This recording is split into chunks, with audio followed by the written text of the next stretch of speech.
So it's finally time to show off my at-home studio. That's right, I moved to a new place recently and I'm pretty happy with my setup. So I think it's about time to show it off so you can see where Tam Valley Productions, well, works on production for all the videos that you see on the channel going forward.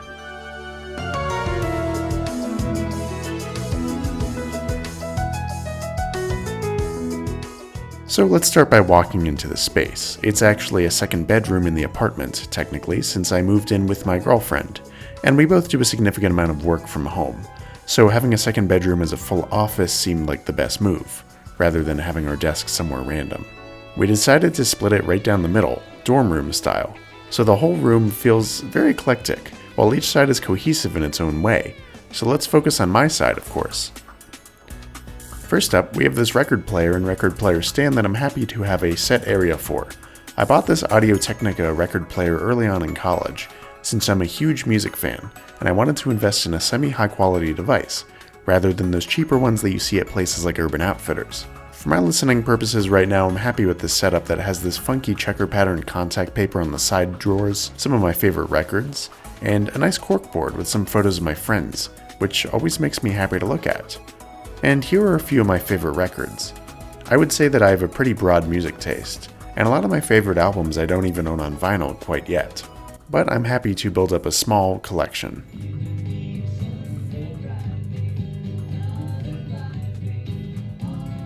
Now we make our way over to my desk, where you can see I've added some foam soundproofing to the walls. That's so each video I record is a little less echoey. I might add a few more eventually, because it's super important. The walls here are very tall and have a lot of natural reverb, which gets annoying in this space, which I want to make feel a bit more cozy. Now we reach the desk, which is the central hub of all things Tam. I also wanted to make it a cozy, relaxing area for editing, doing other work, watching videos, or playing games with friends as well. So as you can see, it's definitely entirely composed of the things I love. Let's start off with this big floating shelf, which is exclusively Pokémon stuff. First and foremost, we've got Rowlet, probably my favorite Pokémon of all time. Or at least the closest one that I have to a favorite. I love this guy, because he's just so perfectly round to the point where it's actually hard to keep him upright on the shelf sometimes. Both him and this Gengar are both from the Nintendo store in New York City when I went last summer. Definitely worth the visit if you're able to. This Wingull is one I've had since I was a child, and I have little to no memory of getting, since I don't have that much attachment to Wingull as a Pokemon. However, it does remind me of the Hoenn region, and the fun sense of adventure from that beachside landscape. So it does make me happy to have him nearby. Now we reach the part of the shelf that I call the Pikachu corner. That's because of this prized possession, a Pikachu figurine, released by Tomy in 1997, I believe. I stumbled across this rotund boy in a thrift store in San Francisco a few years back, and I have no idea how much this guy is worth, but he looks so funny, so I keep him front and center on the shelf. There's also a copy of Pokémon Adventures Yellow, one of my favorite Pokémon mangas. It's just such a refreshing subversion of the usual Red beating the Pokémon League story from Generation 1. And man, just look at that art style. It's beautiful. Finally, another pickup from New York City. This Pikachu wearing an adorable Mega Charizard X hoodie, a very unique Pokémon plush. No idea why I own so much Pikachu stuff, since he's probably in my top 30 or 40 favorite Pokémon, but not much higher than that. Now for the second shelf before we zoom out a bit. This one is a bit smaller and is less than ideal in size. It just came in the pack of shelves though, so I figured I should hang it as well, since I wanted to have my working space feel cozy and sheltered, so here it is on the other side of the desk. First up, pretty much the only Pokemon figurine I own, Blaziken. I remember getting this guy as a little kid in that end of Generation 3 transition era, where I first got into Pokemon, so I don't have too much attachment to Blaziken itself, but so much nostalgia for that era of Pokemon as a whole, where Generation 3 Pokemon merch was everywhere. Behind him is this pixel art of a Snorlax. It needs a better home, but that's the best we can do for now. I have no clue why he's purple. I also have this adorable sitting Lucario, which I absolutely love. Look at those little beans. And finally, we've got this beautiful Vulpix, also from New York City.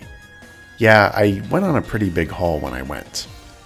But for this Vulpix, I absolutely love the tail on him, and how accurate it is to the fluffiness.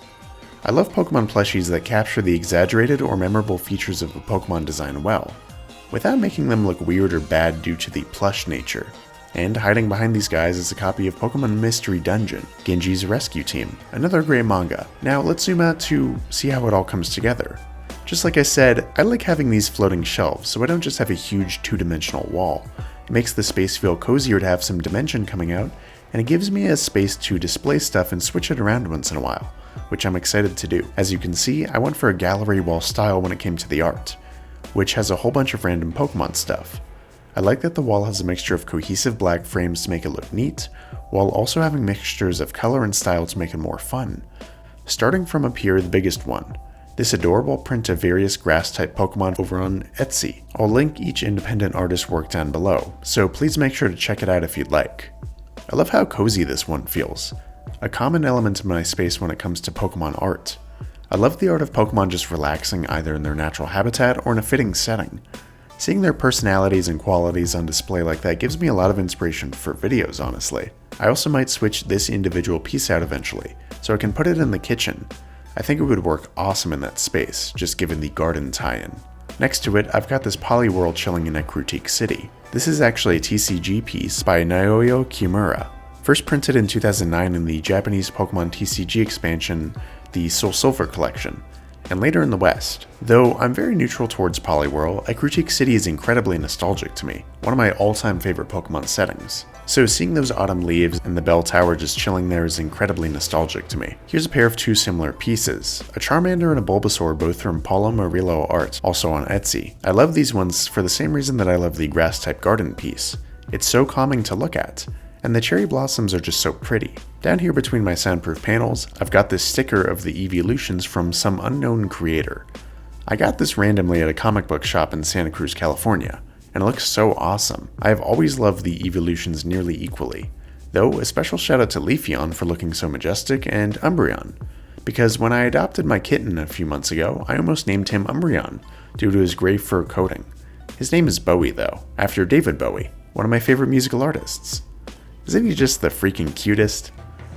Okay, now we're getting sidetracked. Now, the three final pieces here are actually all officially licensed art pieces from Pokemon. This one of the legendary beasts, I think, was drawn by Ken Sugimori as a promotional piece for Heart Gold and Soul Silver, but I could be wrong. I just adore the art style in this one, and the legendary beasts are by far my favorite legendary trio. Next up is this piece, also by Sugimori, made in 2002 for Ruby and Sapphire. What's interesting here is the subject, who was also featured in some concept art for Generation 3 and is still unnamed. I just love the sense of adventure and mystery being conveyed here. Bonus points for Fearow and Remoraid, since again, I just get a kick out of seeing Pokemon in their natural habitats just existing. Finally, this gorgeous piece also from Sugimori, depicting the awesome King of Team Plasma, N, standing in front of the regal Reshiram. This blew my mind when I saw it as a middle schooler when Generation 5 rolled out. The art and tone of Generation 5 just seems so different from what we got before, and so alluring. It doesn't hurt that Generation 5 has become one of my favorite generations in the years since. What's important to note about these three pieces is that I actually printed them myself over at my local print shop. They turned out great, and it's cool that I got some beautiful Pokemon art for less than $10 total. But it does bum me out that official art pieces aren't really distributed by Pokemon themselves, nor are they even digitally centralized anywhere besides third-party places like Bulbapedia. Which is a shame, because I would pay some good money for some high quality TCG art from the artists themselves. However, if you're like me and want to show off some art like this yourself, I gotta plug High-Res Pokemon Art on Twitter, because they do some amazing work in terms of providing scans of this long lost Pokemon art to the public. Oh, and here's the small sliver of the other wall by the window, a very harsh contrast from the Pokemon centric display that you just saw. I won't go super in depth here, even though I am just as proud of this space, because sports aren't the focus of this channel. However, shout out to you if you recognize some of these players, and it shouldn't really be too hard to guess what team I'm a massive fan of. Overall, I'm very happy with my gallery wall and shelves. Since it's really the main focus of the studio, I can't understate how important it is to me to have an inspiring, cozy, and colorful workspace that really draws out my imagination, creativity, and motivation. Honestly, the desk itself and the tools I use to work on videos feel secondary, but I'll give a tour of them anyway. I opted for a pretty basic dark oak desk. I just wanted something sturdy that wouldn't shake around or be too small. I like having a small space to put up stuff on the table if I need to, so I keep it pretty clutter-free at all times. All I really have is this handy cubby that stores all of my cables, art supplies, and whatnot, and I keep my headphones for editing on here. I have these handy edifier over-the-ear pairs. I think they do the job well enough, though the cable is ridiculously long, and I could definitely stand to upgrade when I get a chance to do something noise cancelling. I also have this DJ mixer, since I got into DJing last summer and it's pretty fun. Not something that I think I've shared on the channel before. Oh, and the main draw for my videos, this handy blue Yeti microphone, with a pop filter fastened to the stand for higher quality recordings. This is by far the most crucial element of all my videos, I think, especially since I don't have an editing team and my average videos certainly don't look as flashy as other ones on this platform. One thing I learned in college from a professor in a TV production course was that viewers of anything will forgive bad video if the content is compelling enough, but bad audio?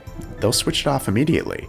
So I've always prioritized my videos sounding great, a nice balance of high quality narration, and the usual calming Pokémon music I use in the backgrounds. That's my word of advice for all beginning content creators. Focus on investing in a great entry-level microphone, even like the Yeti, which was somewhere between $100 and $200. And that's about it. I don't have too much else to show. All the art I make for videos and how I edit videos themselves are on this handy computer right here. I want to upgrade to a PC for more powerful and efficient work at some point, but we make it work for now. And that's about it. I think I've shown you all there is to show on a micro level, but here's one neat thing about the studio as a whole. It looks pretty cool at night. I got these great little puck lights on Amazon that can light up and change colors individually, and I think they accomplish that cozy look pretty well. I'm working on bringing in some more lights to the studio so it can really make this place come alive at nighttime, when I stream, or when I'm alone editing. And I hope to elevate this place to the levels of some other awesome and insane setups I see from fellow PokeTubers or creators as a whole. For now though, I'm pretty happy with this setup. I'm very grateful for the stuff I've collected and for the joy, inspiration, and comfort they give me each day. Hopefully this studio tour is an effective entry into my mind, and it gives you a sense of my perspective day to day, and how that influences the content that I make. It was a blast sharing my taste and passion for Pokemon collecting with you all, and I'll see you next time for more content. Hey there. This is not really how I wanted to end this week's more upbeat video, but as of the day that I'm putting this all together, on Friday, June 24th, 2022, the Supreme Court of the United States has just overturned Roe v. Wade, which means that abortion is no longer a constitutional right. So there were plenty of news stories to educate you further about what this means, far better than I could. I'm not really going to try to do that. But the main thing to emphasize is honestly just how disturbing this is. Not only for the precedent that it sets on repealing other fundamental human rights here in the US in the coming years, but because it means that thousands of people all across the US are going to suffer or even die due to lack of proper access or care in their states, because it was just stripped away from them. This ruling means that abortion is no longer legal in over a dozen states. But there are still states that are sure to be places where people attempt to travel to seek safe abortions. So I wanted to use my platform here and just share several abortion funds that help connect people with safe resources, no matter whether they live in an abortion legal state or not. So whether they're undocumented, whether they're part of the indigenous community, no matter how far they have to travel, these funds are committed to helping them get the care that they deserve. So please, I'm urging you to check out the links that I've included down below in today's video. I put them right at the top of the description, so you can't miss them. Those links are going to take you directly to donation pages, and I encourage you to lend your financial support if you can, in these really disturbing times. I just wanted to highlight today's news and find any way possible to effect positive change, because I know it can be super hard to feel like we can make a difference in the face of evil, regressive policies like this. I just want you to know that this community is going to be fighting hard and very supportive of all the steps that we can take. So I think today's links are a good place to start. Anyway, stay safe, and I will see you in the next video.